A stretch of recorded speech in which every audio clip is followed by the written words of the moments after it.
Nigeria chairman of board of benchers. An old man like this doesn't know the law. You don't know the law. We will stand with him through thick and thin. You haven't seen anything. We will stand by him. We stand for anybody that runs. You want to run foul them, run short them. Then we say no. We'll wait until the court sits. Then we'll find out why we are here. Right now, we don't. Yeah, that's correct. We are not.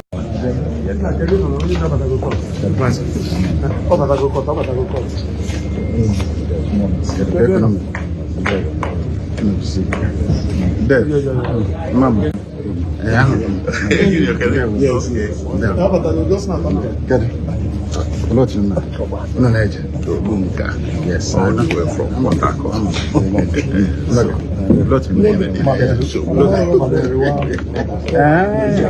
Good to see you.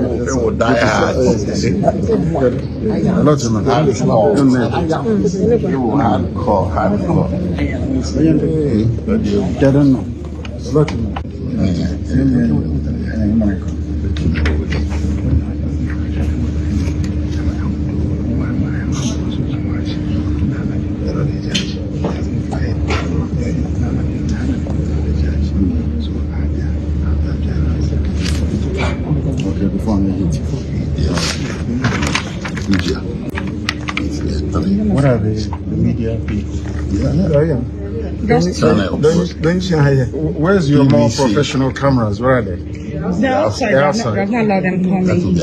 I don't know if... Yes, please. So, as for the last sitting, you had said you wanted the judge to recuse herself, and she did. But now you're back here again. Yes. How do you react to this development? It's we'll wait until the court sits. Then we'll find out why we are here. Right now, we don't. Yeah, that's correct. We don't believe that. I'm not even sure that it's your Lordship, Bintan Yakoda, will be presiding today because she has excused herself. Thank you very much. Nnamdi Kanu, you said Nnamdi Kanu is a political detainee and that he should be released in the spirit of unity and reconciliation. Even when you know that since the time of President Buhari has been saying this matter is in court. Let the judges, let the courts decide.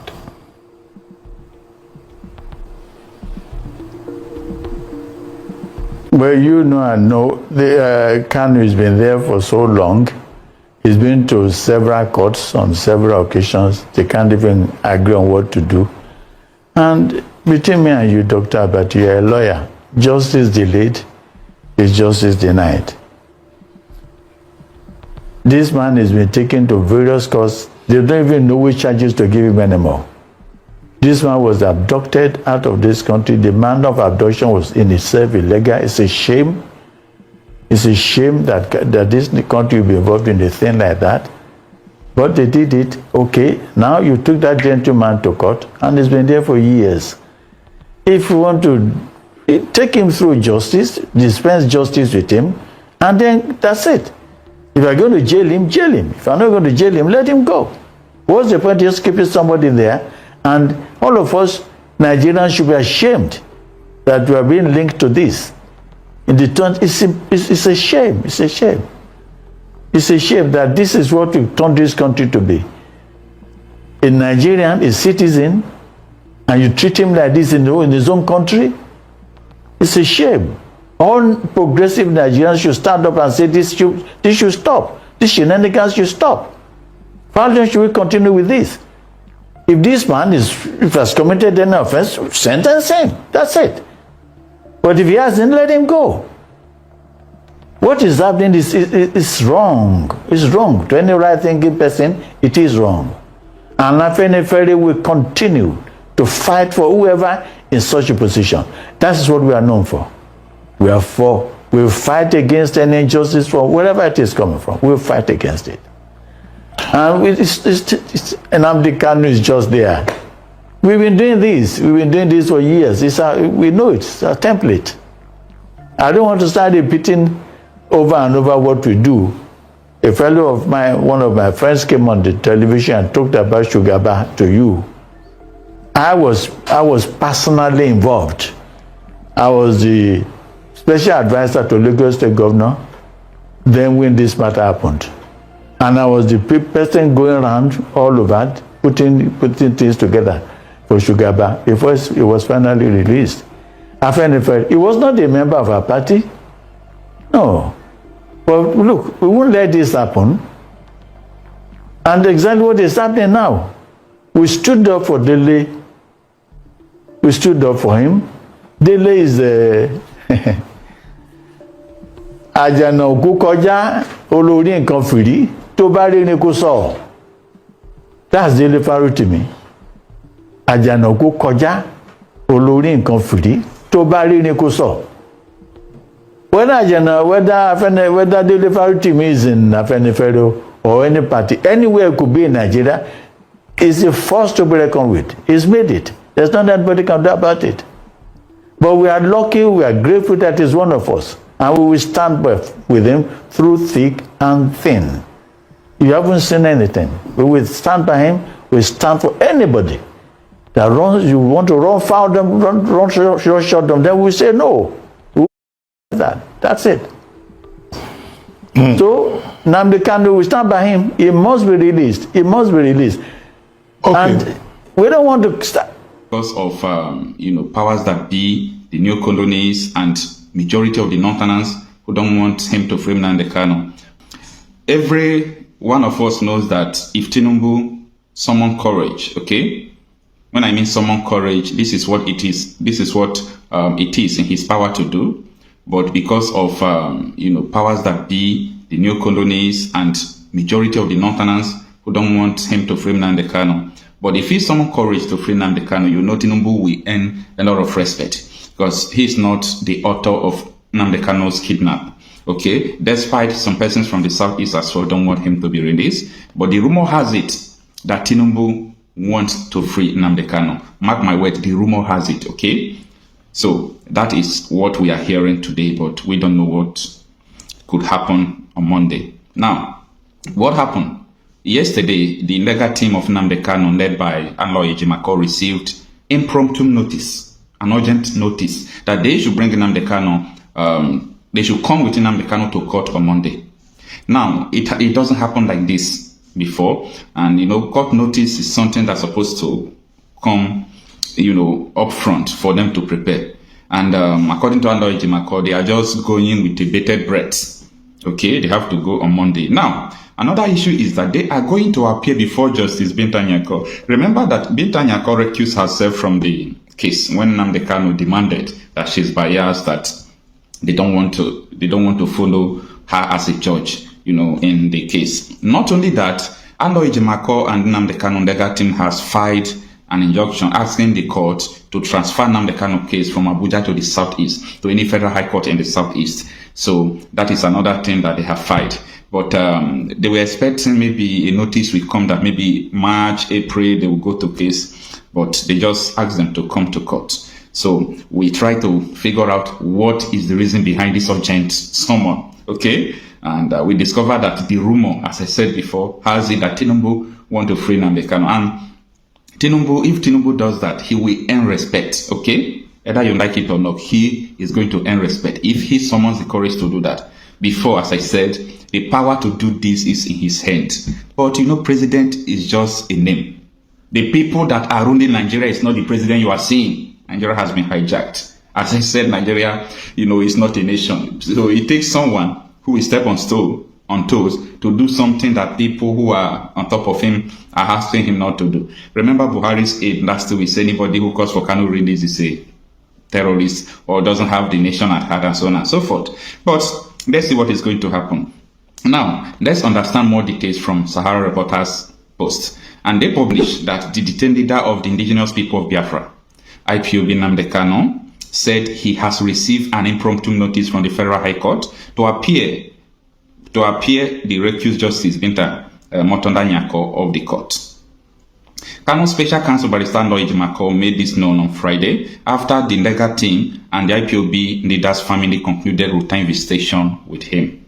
Ejimako said, "Our discussion centered on the surprising notice we received to appear in court with Mazi Nnamdi Kanu on Monday, 10th February 2025, we shall appear with a bated breath." Okay?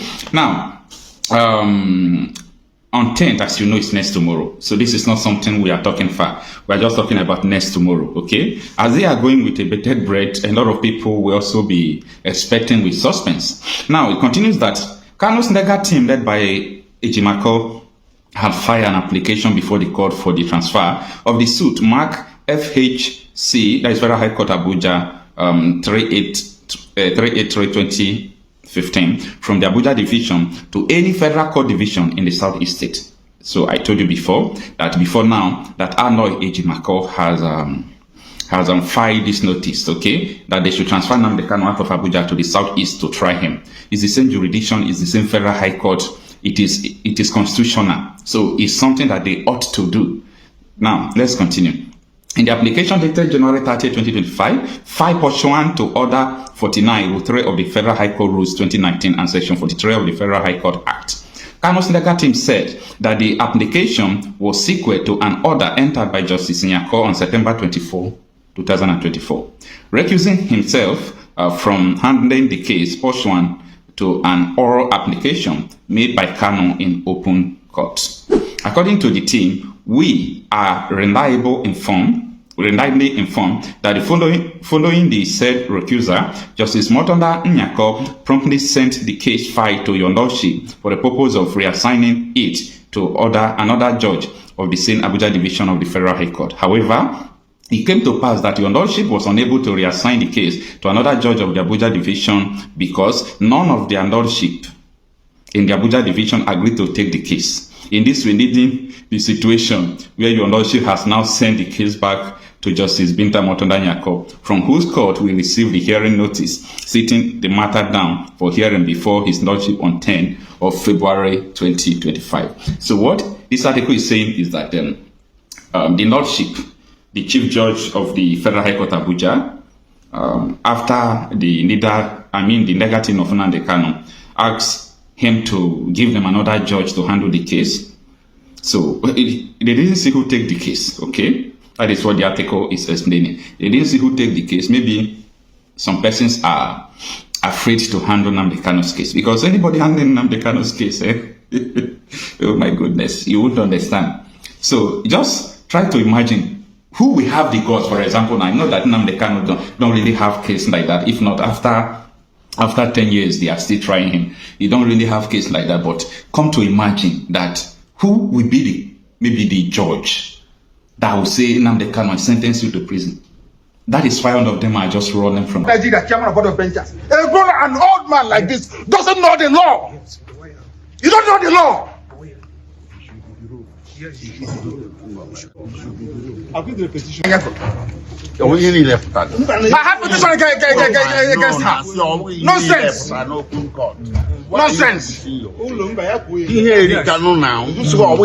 is it when it comes to my case, they turn the law upside down? They turn the law upside down. Upside down. Upside down. The rules. Who are not educated. I am an educated man. I can't show them the petition for the simple reason that if you show it, what the judge said was that the case file. Listen, this is the laws of Nigeria. The prosecution and this court doesn't know the law. That is the fact. Yes. Poor knowledge of the law is killing Nigeria. Poor knowledge of the law, they don't know the law. This is a federal gazetted law of Nigeria that says here that the chief judge of Nigeria cannot tell Binta Nyako what to do. It's here. It's your law. Just obey it. That is why I do what I do. I agitate for Biafra. I agitate for Biafra. My right to agitate. My right. They turned it from treasonable felony now to terrorism. Stop. Intention to keep Nigeria together. Is that right? Well, to me, it's not.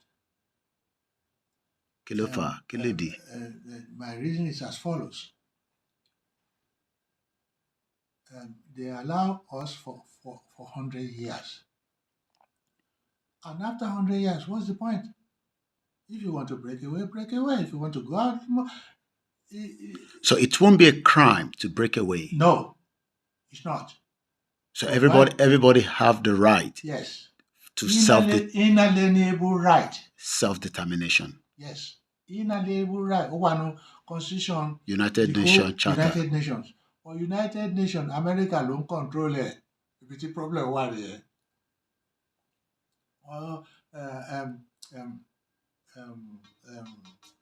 United Nations.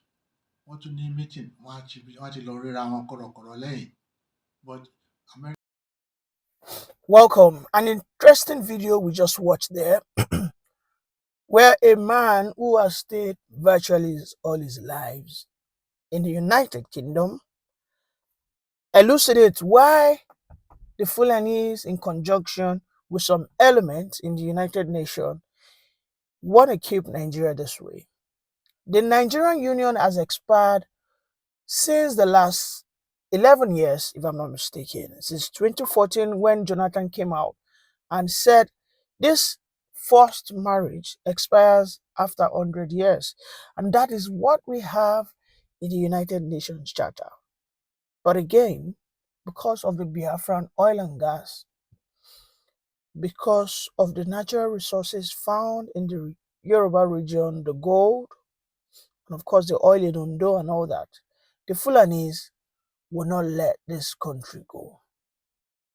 The Fulanese, in conjunction with some bad elements in the Yoruba region, kicked out Jonathan, who should have, actualized that confab.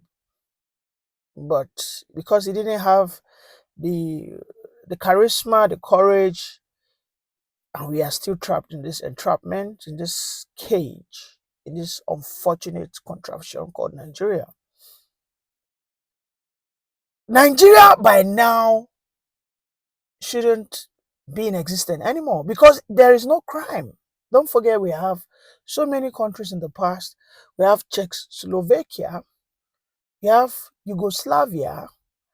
I mean, there are so many countries. Look at Somalia, and then we have Somaliland that recently Trump said he's going to recognize.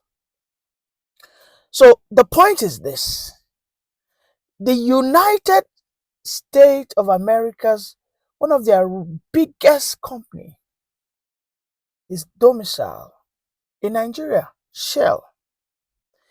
Shell happens to be one of the biggest revenue generator for United States of America economy. And Nigeria is one of their, pool where they just fetch money where nobody's watching them.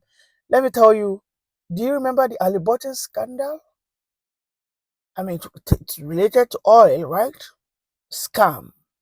Now, most of the oil stolen from the Niger Delta always end up in the United States companies. They are always the ones, most of the time, who are involved in this shenanigans.